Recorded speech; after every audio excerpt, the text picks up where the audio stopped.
দোল পূর্ণিমা বা দোলযাত্রা হোলি হল সনাতন ধর্মের মানুষের একটি গুরুত্বপূর্ণ ধর্মীয় উৎসব।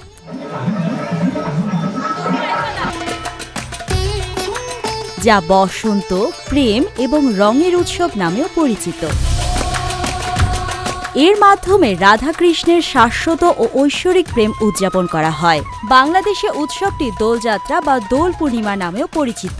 আমরা প্রত্যেক বছর যে এই হোলির দিনটাকে উদযাপন করি, আমরা এই দিনটাকে আর কখনোই ভুলি না। এই দিনটাকে আমরা সবসময় স্মৃতি হিসেবে মনে করে থাকি। এই সময় রাজধানী ঢাকা সহ দেশের বিভিন্ন মন্দিরে পূজা, প্রসাদ বিতরণ সহ বিভিন্ন ধর্মীয় অনুষ্ঠানের মাধ্যমে পালন করা হয়।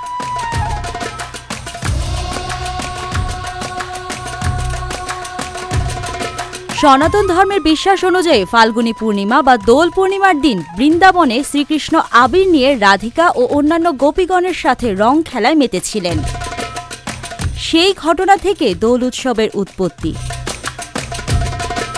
আজকের দিনে কৃষ্ণ রাধারানীকে প্রথম রং মাখিয়েছিলেন, তো এই কারণে আমরা সনাতন ধর্মাবলম্বীরা আজকের দিনে দোল পূর্ণিমাটা মেনলি সেলিব্রেট করে থাকি। আজকের দিনে সবাই জাতি ধর্ম নির্বিশেষে সবাই এসে আমরা একসঙ্গে রং খেলা খেলি।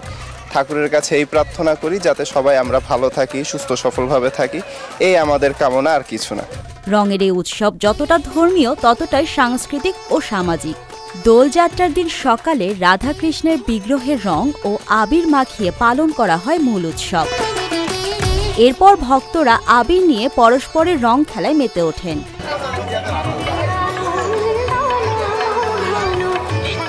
আমরা আজকে এখানে আসছি, আসার পরে যে আমাদের কয়েকজন বন্ধু বান্ধবকে নিয়ে আসছি।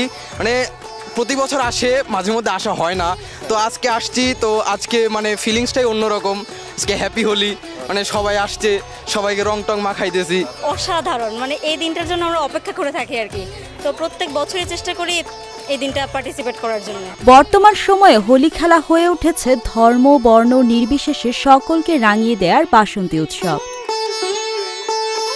বাঙালির কাছে দোলকে জনপ্রিয় করেছিলেন রবীন্দ্রনাথ ঠাকুর। তিনি শান্তিনিকেতনে দোল পূর্ণিমায় বসন্ত উৎসব পালন করেছিলেন। সেই থেকে বাঙালির জীবনে দোল আসে, বসন্ত উৎসবও আসে। বসন্তের ছোঁয়ায় যখন মন রঙিন, তখন হোলির রঙে নিজেকে মাখিয়ে নতুনের সন্ধানে বেরিয়ে পড়ায় এই উৎসবের সৌন্দর্য। পুরনো দুঃখ কষ্ট শত্রুতা ভুলে নতুনভাবে পথ চলতে শেখায় দোল বা হোলি।